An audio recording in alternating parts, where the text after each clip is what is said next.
Hey guys, what's up and welcome to a new Tesla update video. So today, as per usual, let's go over Tesla stock. Let's go over the market. We're entering a pretty wild week, potentially at least, with of course PPI tomorrow morning, I believe. I think it's what, 8:30 a.m. usually. CPI the day after, and we have pretty much another data set. I always forget the third one on Thursday, regardless. So yeah, a lot of data coming out, especially of course the PPI and CPI. So that's going to be potentially pretty volatile. I'll go over a few things that are suggesting that the volatility may definitely increase even as early as tomorrow. So all that being said and done, if you enjoy the video, ladies and gentlemen, a like button would be very much appreciated. This is not financial advice. I am not a financial advisor. And of course, my membership section is live. That link is down below. For just $2.99 a month, you get access to all my intraday thoughts, posts, updates, etc. on Tesla stock. Every single day, the market is open, constant analysis. So if you're interested in that, again, literally just $3 a month. Would love to have you there. Link is in the description of the video. It's a YouTube membership. But jumping into it, Tesla closing the day, unfortunately down 1.3%, which obviously compared to the market, SPY pretty much flat, QQQ up about 0.25%. So obviously an underperformance on Tesla's end. But what do you notice once again? Very, very low volume. We're definitely setting up for a very large move. Usually when you see these kind of situations happen and you see this kind of declining volume, a big move is getting ready to set up. Now, the question, of course, is, well, is it going up or is it going down, right? That's the big question. So before we jump into the technical analysis, I do want to show a few things over here. The actual options fall on Tesla today, I'm not going to lie, it was pretty weak. Nothing really came out of it that was anything worth mentioning. But towards the end of the day, pretty much within the last hour, a lot of puts came in on QQQ. And the thing that's concerning about this, or I guess interesting, the expiration date. The expiration date is tomorrow. All of these puts, 457 strike puts on QQQ, which QQQ at the moment is 451. So it's obviously pretty damn in the money, but that's probably to reduce at least some level of risk, considering it's literally expiring tomorrow. A lot of puts came in at 2.2 million, 1.2 million, 500, 150K, 150K, 170K, 100, 900, 3, etc. A lot of puts came in. So clearly some whale or someone or some people or whatever, it clearly expects some volatility and the market to decline based most likely off of PPI tomorrow. So that's interesting. And I think that supplements that. That's even more interesting is if I go to VIX on Cheddarflow over here. By the way, Cheddarflow and Blackbox, phenomenal option platforms if you want to check them out for yourself. Also a link to those down below. I have a discount if you use my code. Turn on block. This is pretty much like more or less institutional trading, as far as I'm aware at least. A lot of calls came in for VIX, 1.1 million, 1.1 million, 1.6 million, 5 million, 8.2 million, 5.1 million calls came in on VIX. Obviously, there's a 9.5 put, of course, but I think the calls outweigh the puts. So a lot of calls came in on VIX here as well. So I'm kind of bringing this up just to kind of give you an idea as to maybe, some volatility is clearly expected to return. There was more potential escalation happening in the Middle West. So yeah, we're potentially in for an interesting week. I'm just going to say that. But moving back to the actual technical analysis on Tesla, let's start off with the 15-minute chart. Actually, I want to start at a 15-minute chart. This is where things can getting a little bit interesting. So obviously we had this massive fall, right? Naturally, everyone knows that we had a massive fall, and now we're pretty much going sideways, kind of consolidating here, right? As we're pretty much going.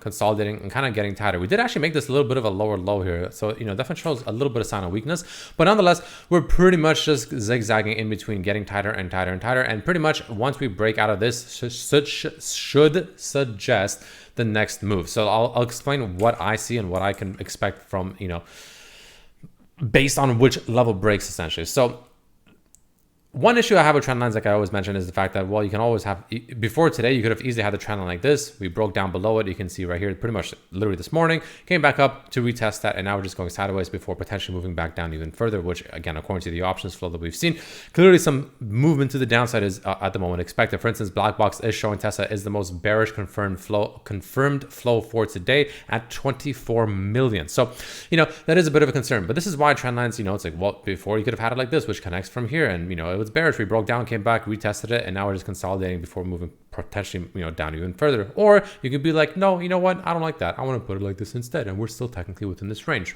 Regardless of the way you look at it, this is why I love having horizontal levels instead. The way I look at it now is pretty simple, right? There's two major levels to pay attention to. The first major level, in my opinion, is going to be pretty much above about 200.5 to 201. If we can break above 200, 0.5 to $201 per share, which is going to be this range right here. Well, that's going to potentially, bring us back up to about the 204-ish range. And if we can break that, okay, now we're potentially talking, right? Now we can start talking about potential upside, right? At the very least, coming up to about this, gap fill. But honestly, even if we break above this, I think ultimately over the next couple of weeks or so, we should get back up to about 215. That's kind of what I expect. Maybe less. I don't know the time frame, but I would expect 215 if we break 204 is what I'm saying. But the reason I bring up 205 to 201, if we break above that, that to me starts to hint that the stock most likely wants to, at the very least, come up to retest this 204 level, but more than likely probably break it at some point relatively soon as well. That's the suggestion that would show me, right? That's the hints it would show me. On the flip side, if we break down below pretty much about 195-ish, that most likely means we most likely come down to about the lows over here around 192. And if we break 192, then in my opinion, we most likely come back down to about the mid to low 180s. That's kind of what I'm seeing right now on that 15-minute chart, right? So that's the main thing I'd be looking at, because again, down all the way over here, somewhere around, the mid 180s to especially as we enter the mid 170s, the volume profile you can see substantially increases. Like if I go back to the daily chart, you can see as I get more range over here, you're going to notice that there's a lot right here. Boom, look at this massive volume profile. So that's why if we do come down to, again, about the mid 180s to as low as, 180 itself to maybe even slightly entering the 170, like I expect there to be substantial support there. There's a massive volume profile, right? Keep in mind the volume profile up here did reject us, right? And we did go slightly above it. So you want to take it with a bit of a grain of salt, but it did ultimately reject us, and we pretty much completely crashed right through this low volume area, pretty much right back to the next high volume profile area, which is even higher volume profile than the one that rejected us, which in theory should act as a stronger support.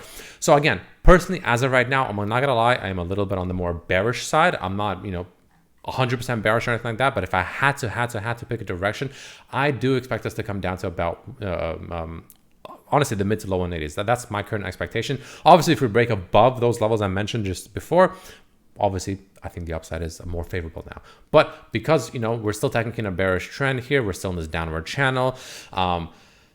We broke below this green trend line, and so far it's been acting as a resistance. You can see here several times. I'm not gonna lie, it's not looking too hot, right? Tesla's also in a bearish trend if we bring out the market bias, right? We're below the market bias.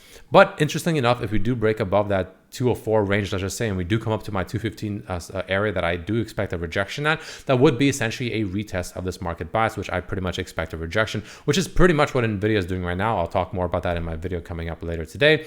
But same idea, but that's maybe what Tesla can do next, right? Maybe Tesla's just lagging the market, and maybe that's what it's going to do next. Pretty much what NVIDIA did today. We'll see. But the stochastic on the daily is flip bullish. So there is some potential signs there, right? Some potential positive signs. The MACD is creating higher lows. The BX trend is creating higher lows. So there are some positive signs that at the very least can take us to 215 to retest that resistance level and that market bias. But again, I wouldn't be too excited just yet. The 1 hour is still technically bearish. The stochastic on the 1 hour is still bearish. So there's a lot of mixed signals, especially with massive data prints coming out pretty much tomorrow and the day after. I would personally look at it at a little bit of a bigger scale. And honestly, the way I'm personally looking at it is 204, 192. Look at those levels. I'm just waiting for those levels. Once one of those levels breaks, I expect most likely a continuation in that respective direction. Again, 204 breaks, most likely see 215 sometime soon. I don't know how soon or how long. That's the thing I can never predict, but probably pretty soon, I would guess. Break below 192, most likely see 185 to 180, roughly, maybe even slightly entering the 170s. That's just my current projection. Let the levels decide it for you. We're just pretty much going sideways. There's no reason to guess it. No reason to think you're smarter than the market. Let the levels decide for you. And that's exactly what I'm doing. Same with the market or the band's regression. We are technically still oversold on the daily, right? So that is interesting. But if we do end up dropping, let's say substantially right down to about 185 to 180, we'd be very oversold. Even more reason why I believe that Tesla won't stay too long in this range. And if it does, I don't expect us to go much lower than that. At the worst case scenario, we'll just go sideways for quite a while. Kind of like what we did over here, where we just pretty much went sideways in the 170s and the 180s for 2 months or something like that. I don't know how long this was, about 2 months, I think it was. We'll see. I mean, we'll see. Just again, my opinion, that's the easiest way to look at it. 204, 192, let the levels decide for you. Let it break, let it, decide where it wants to go. And then you can potentially, work off of that as well. But all in all, ladies and gentlemen, that's what I am currently seeing right now on Tesla stock. So let me know what you think down below. Again, be careful. There are some signs showing that we can go back up to 215, but the overall trend on Tesla still is definitely down. We're also below the 21 EMA. So all these major trend indicators, 21 EMA market buys, bands regression, which is I think I have the 23-day moving average on there as the white line. We're below all those. So the trend is still down.